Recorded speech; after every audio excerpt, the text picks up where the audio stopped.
The biggest change in oil market history is less than 6 months away. On January 1, 2020, the International Maritime Organization (IMO) will enforce new emission standards designed to significantly curb pollution produced by the world's ships. Here's a summary of the article. Tens of thousands of ships sailing the world's oceans burn more than 3 million barrels of sludge-like high-sulfur fuel every single day. Amid a broader push towards cleaner energy markets, the IMO is set to ban shipping vessels using fuel with a sulfur content higher than 0.5%, compared to levels of 3.5% at present. We are going to a fundamentally different type of fuel. It is having a bigger impact actually on the refining industry than it is on shipping, Gurney said.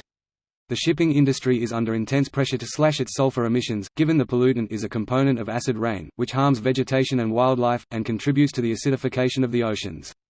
Ship owners can significantly reduce their sulfur emissions by using low-sulfur fuel, traveling more slowly, installing exhaust gas cleaning systems or opting for other, more expensive, clean fuels such as liquefied natural gas.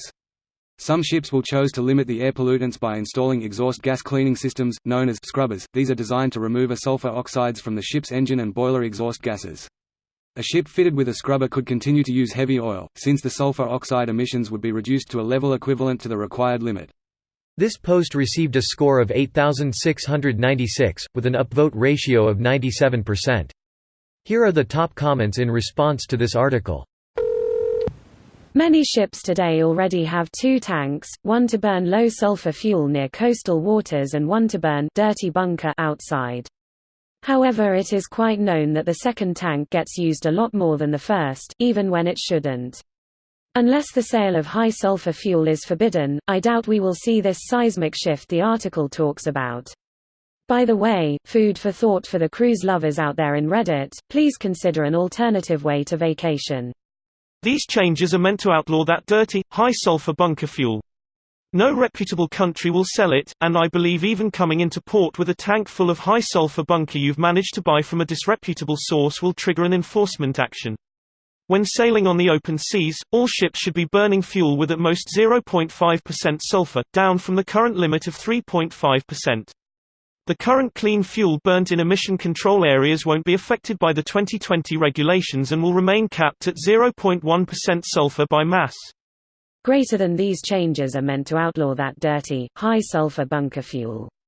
No reputable country will sell it. Carnival will find a way to violate the law even if they have to pollute regular bunker oil to do it. Tired of low-sulfur trips? Ride Carnival. Now with sulfur injection units on all our ships' engines. Ride Carnival. Now powered by eco-friendly whale oil. Wow, this is great news. According to the article, it's like the 4th or 5th largest oil-consuming nation cleaning up its act. As I understand it, quite possibly incorrectly, it won't affect CO2 emissions much, but it will reduce the amount of sulfur going into the atmosphere, which is slowly acidifying the oceans. Anyway, it's a positive step being taken on a global scale, so I see it as a big achievement. You're correct. It won't change the amount of CO2 emitted.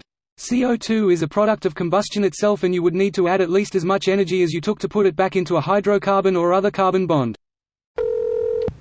Thank God. It is insane how much extra ships pollute out in international waters. However, we will be seeing higher prices on a few things because horrible fuel saves a good amount of money. As already said, this wall has been 2 years in the making, and every ship-owning, operating and technical management company has been directly addressing the issue, as too have the producers of low-sulfur fuel oil. There are those in this thread that believe there will be a way to circumnavigate the regulation. The short answer is no, unless a signatory country to the IMO regulations produces and later sells HSFO. The overwhelming majority of bunker fuel oil is produced by oil companies who, themselves, are able to lower the sulfur content. A small proportion of bunkers is produced by blending HSFO with, say, marine gas oil, but the HSFO MGO does not always result in quality bunkers.